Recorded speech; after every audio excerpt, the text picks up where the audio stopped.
Kuzine şöminelerde uyku modu ile yakıt tasarrufu sağlama yöntemleri, kuzine şömine modelleri, estetik görüntüleri ve çok yönlü kullanımlarıyla hem ısıtma hem de yemek pişirme için tercih edilmektedir. Özellikle uyutma modu kullanımı uzun süreli ve güvenli bir ısıtma sağlamaktadır. Buna ek olarak yakıt tüketimini azaltarak çevre dostu ve ekonomik bir kullanım sağlamaktadır. Kuzine şöminelerde uyku modunu kullanarak yakıt tasarrufu sağlamanın metodları 1. Uyku modunun avantajları. Uyku modu, kuzine şöminelerin daha az sıcaklıkta ve daha az yakıt kullanılarak çalışmasını sağlayan bir özelliktir.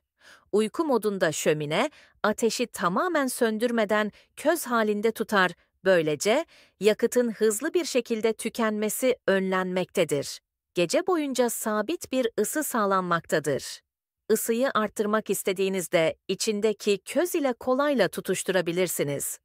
İkinci doğru yakıtı seçmek, uyku modunda verimliliğin maksimum oranda olabilmesi için yakıtın doğru seçilmesi oldukça önemli bir etkendir.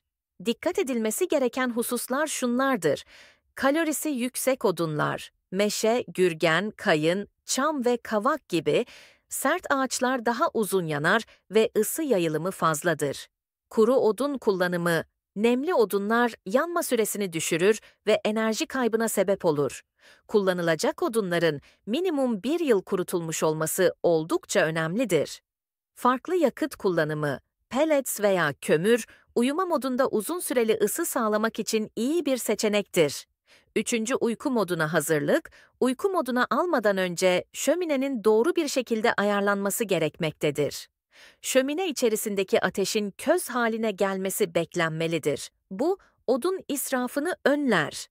Hava akışını kontrol edebilmek için hava damperleri doğru bir şekilde ayarlanmalıdır. Hava akışı düşürüldüğünde yanma hızı yavaşlar ve ısı daha uzun süre etkili olur. Dördüncü hava akışının doğru kullanımı. Uyku modu esnasında hava akışı, yakıtta tasarrufun kilit noktasıdır. Minimum miktarda hava girişi, ateşi söndürmeden yanmayı minimum seviyede tutacak şekilde hava damperleri ayarlanmalıdır. Sabit hareketsiz hava sirkülasyonu, fazla hava girişinden kaçınılarak yakıtın gereksiz hızda yanması önlenmektedir. 5. gece boyunca ısının sabit tutulması uyku modu, gece boyunca evin sıcaklığını sabit tutmasını sağlamaktadır. Bu, termal konforu maksimum seviyeye çıkarırken aynı zamanda yakıt kullanımını optimize etmektedir. Örneğin, düşük yanma hızıyla geceleri ısı yeterli miktarda sağlanmaktadır. Isıyı arttırmak istediğinizde odun eklemeniz yeterli olacaktır. 6. Verimli yakıt kullanımı önemli bir husustur.